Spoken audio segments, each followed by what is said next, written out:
I miss doing these, so I'm so happy to be back.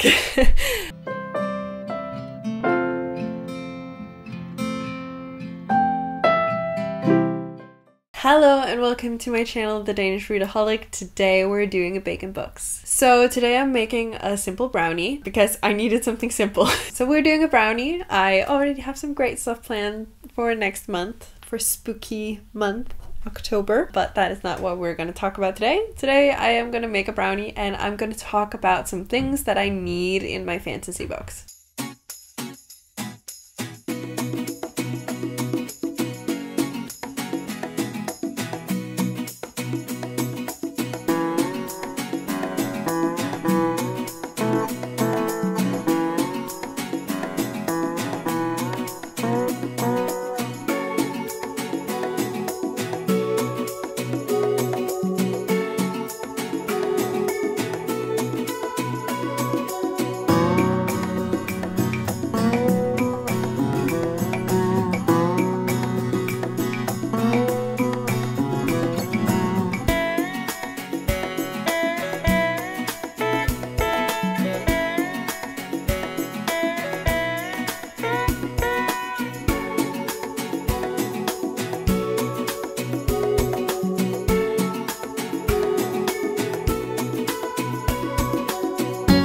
I made the brownie.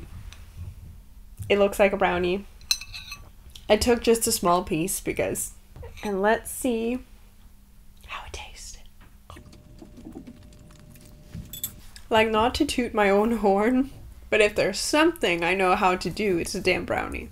We were going to talk about some things in fantasy books that I need. I do have some things, but this will probably also be a little bit of a shorter video, so bear with me. But the first thing that I just need in my fantasy books, maps. Maps is just such a great way for me to get a feeling of the travel distance that my characters do and just in general the buildup of the land. So instead of just explaining to me that there is a border between this and this country, seeing it on a map it's just great. I just love it. And also, I don't know, it just makes it a little bit more adventurous, and it kind of always promises that there will be some kind of quest or some type of traveling through the realms or world, not worlds, but through the land because you're forced to have a map to kind of show where the character is going.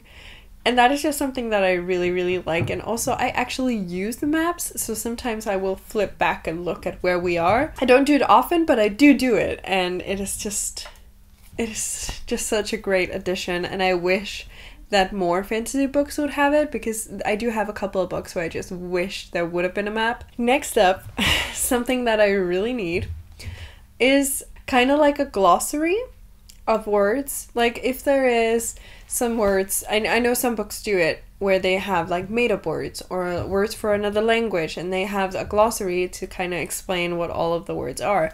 I believe that Stardaughter had it. I don't have Stardaughter anymore. I gave it to my best friend, so I can't look at it.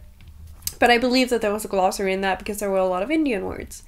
But sometimes I've also stumbled across books that have a lot of foreign words or made up words, and there's not really a glossary. Like, there might be an explanation as to what the word means, but there's not a glossary, so if the word is used again, I don't remember what it is because my memory sucks. That is something that I also really need.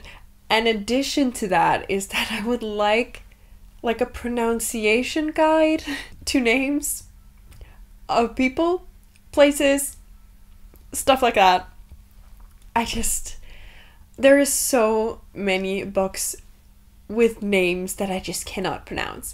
If I did not listen to the audiobook of Stardaughter, I wouldn't have been able to pronounce over half of the names in that. And also, what was it? I think it was The Girl Who Fell Beneath the Sea. There might have also been a name in that I couldn't pronounce, so maybe it was Daughter of the Moon Goddess. I actually don't remember. But just the thing about names.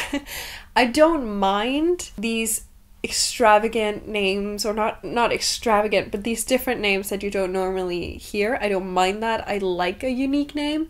I just need to know how to pronounce it, because that is a thing that bothers me a lot when I'm reading and there is something that I do not know how to pronounce. If it's an actual word, because English is not my first language, so there are some words that I just don't know how to say. So I will look it up, I will Google it, and I'll be like, how do you pronounce this word? And then I will find a YouTube video with somebody pronouncing it. And that is fairly straightforward. But when we have a name that is not a common name, it is not always possible to find a video like that.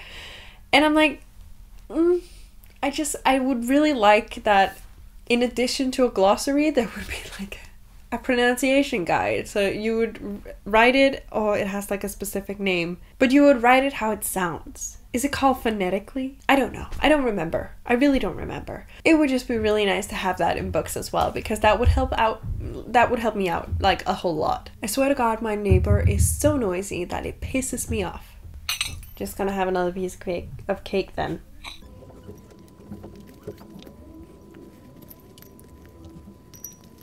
Alright, so I've already covered 3 things that I would like in fantasy books, and those are the 3 main things. Some additional things that I really, really like when there is slow burn. Give me slow burn. I don't want instant friendship. I don't want instant love. Nothing needs to happen that fast. I don't want it. Especially when it's an enemies to lovers trope. I need them to hate each other for a great amount of time, and I need them to have that "who did this to you" kind of moment. Otherwise, I don't really want it. Well, I do, but to me, that moment, the "who did this to you," it can go either way. I don't care if it's the guy or the girl or whatever who says it. I just need it to happen. That is just the greatest thing. The greatest thing. And I need the slow burn. I need the slow burn, because the more fantasy I read, the more I figure out what I like and what I really, really don't like. And I don't like it when the romance happens all too fast. I need slow burn, and I need less friends to lovers. But that's more of like the tropey things that I need in books, and not so much like actual something else that I really need. And I think this will be my final thing, so it's 5 things. I'm sorry this has been so brief, but small cake, small discussion. But something that I would really like, and I don't really see how that would be possible. Like, I do see how a glossary or a pronunciation guide or a map. I messed up that word. Pronunciation guide. There we go. I do see how that could be possible, but this thing might not be. I would like if there's any mythical creatures that are not common, like a dragon. A dragon is common. I can envision it. I don't need to see it. But characters or creatures that are made up or that are not commonly used in fantasy books, I would like it if there could be like a small depiction of it, so that I can kind of visualize what kind of creature we're facing, because sometimes I find that difficult, because I will always have some sort of starting point where I would be like, okay, it might be a little bit like this type of creature, and then there will be more descriptions. I'm like, okay, so it's that type of creature but with these characteristics, so it's a little bit different, but I will still be looking at that creature, and then when I find character art or something of the creature and it looks completely different, I will just be confused. So that is something that I would find really funny to include. Bonus! I would also really like family trees. Obviously only for relevant books, but also just not necessarily a family tree, but maybe like a connection tree for books with like a large cast. That would be really, really helpful for somebody like me who has trouble keeping track of all of the characters. I think that's all the things that I had, to be honest. But as I said, small cake, small discussion. Thank you so much for watching. Please leave a comment telling me what some things that you would like to see included in fantasy books, or whatever genre is your favorite. Please leave that down below. If you like this video, please hit the like icon, and if you want to see more of my bookish content, please consider hitting that subscribe button. It will mean the world to me. And until I see you next time, bye!